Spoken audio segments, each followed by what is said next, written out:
Bonjour, une étude de fonction très classique avec un logarithme népérien.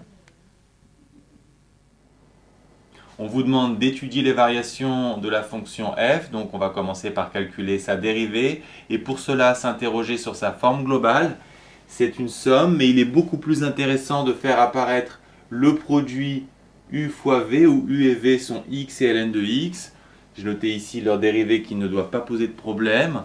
Ensuite, la dérivée d'un produit, c'est u'v plus uv', à connaître par cœur. La dérivée de moins x, bien sûr, c'est moins 1. Vous remplacez par ces expressions, et après simplification, on trouve que la dérivée vaut ln de x.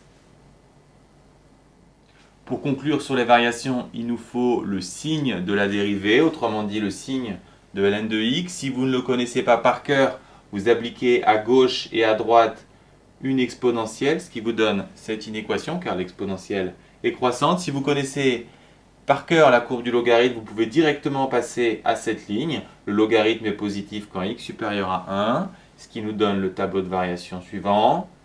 La dérivée est positive à partir de 1, négative avant, donc la fonction est décroissante puis croissante. Et enfin, vous obtenez la valeur de la fonction en 1 qui vaut moins 1, puisque 1 ln de 1 vaut 0, moins 1, on obtient bien le résultat. On vous demande de calculer f de 3. C'est intéressant de se demander pourquoi. On regarde l'énoncé, montrer qu'il existe une et une seule solution alpha à l'équation f de x égale 0 sur 1, 3.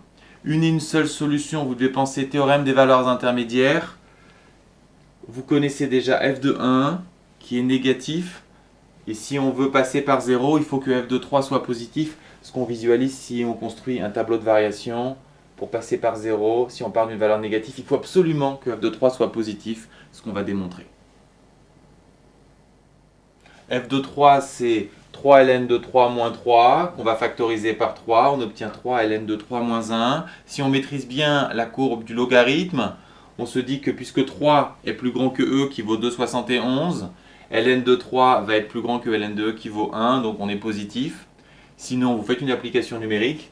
Donc, la rédaction la plus élégante, celle-là, 3 plus grand que e, vous appliquez le logarithme qui est croissant, c'est plus grand que 1, et donc f de 3 positif, ce qui vous permet d'appliquer le théorème des valeurs intermédiaires. Je vous rappelle les trois hypothèses. La fonction doit être continue, strictement croissante sur l'intervalle 1, 3, et la valeur cherchée 0 doit être une valeur intermédiaire comprise entre moins 1, donc et f de 3, ce que vous précisez, et ensuite vous concluez avec la phrase apprise par cœur.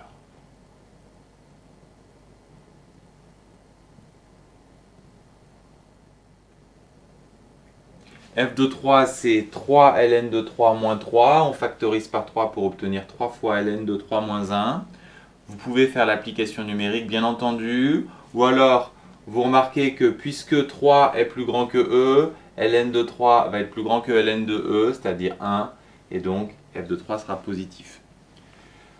Une fois que vous avez fait ce constat, avec l'application numérique ou cette démonstration, il faut appliquer le théorème des valeurs intermédiaires. Je vous rappelle les hypothèses. Continuité et stricte croissance sur l'intervalle 1, 3, et la valeur cherchée 0 est bien sur moins 1 f de 3. Vous rappelez ces hypothèses et ensuite vous concluez avec une phrase que vous avez apprise par cœur. Enfin, on vous demande de déterminer sa valeur à 10-3 près. Vous allez travailler à la calculatrice, soit avec le zoom, soit avec un tableau. Vous trouvez la dernière valeur négative au millième, la première valeur positive.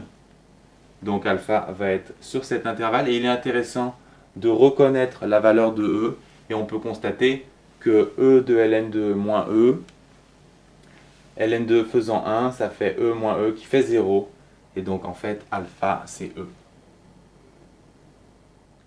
On doit calculer l'intégrale de 1 à E de ln de x. Vous n'avez pas dans votre formulaire la primitive de ln de x, mais les exercices de maths, vous devez le savoir, utilisent les résultats précédents. Et on a démontré que f' de x, c'est ln de x. Autrement dit, ln de x a pour primitive f de x. Et donc, l'intégrale de 1 à e, ça sera f de e moins f de 1. f de e, on vient de le voir, c'est 0. f de 1, on l'a déjà calculé également, c'est moins 1. D'où l'intégrale égale 1. Pour finir, on s'intéresse aux limites de f aux bornes de son ensemble de définition, autrement dit en 0 et en plus l'infini. On va commencer par plus l'infini. En plus l'infini, x et ln de x tendent vers plus l'infini, donc leur produit aussi. X tend vers plus l'infini. On a une forme à déterminer, l'infini moins l'infini, qui se lève très simplement en factorisant. Ensuite, il n'y aura pas de difficulté. Il suffit de rédiger. X tend vers plus l'infini. Ln de x aussi, donc ln de x moins 1, bien sûr, tend vers plus l'infini par somme. Leur produit, l'infini fois l'infini, pas de problème, c'est plus l'infini. Et vous concluez.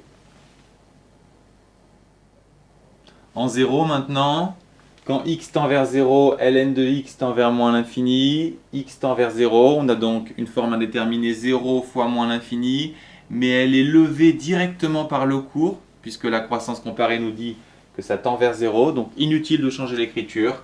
Il y a juste à rédiger les étapes. X ln de x, on vient de le dire, tend vers 0 par croissance comparée.